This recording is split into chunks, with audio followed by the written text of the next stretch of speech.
Hey, what's going on, everyone? It's Felix here with your Word on the Street. And today's passage, it's so awesome as it comes out of the book of Lamentations, where Jeremiah, the weeping prophet, is writing about having the hope of relief in God's mercies.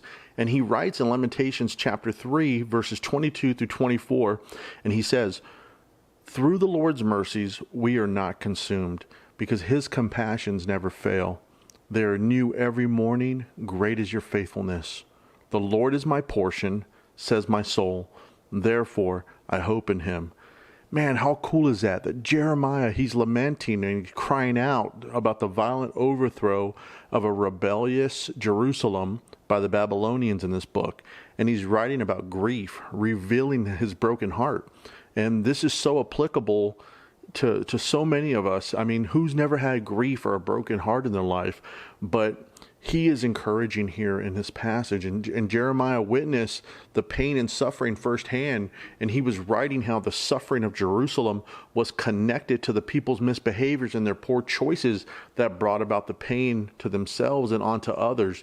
And you know, while not all suffering that we experience in our lives can be related to disobedience, the words of Jeremiah can help us to be ministered to in our time of suffering and pain.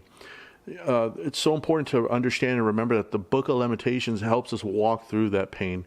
If today you're suffering in silence or grieving with others, today as you cry out for answers to questions of how of just pain and suffering, know that God's at work and he's always there.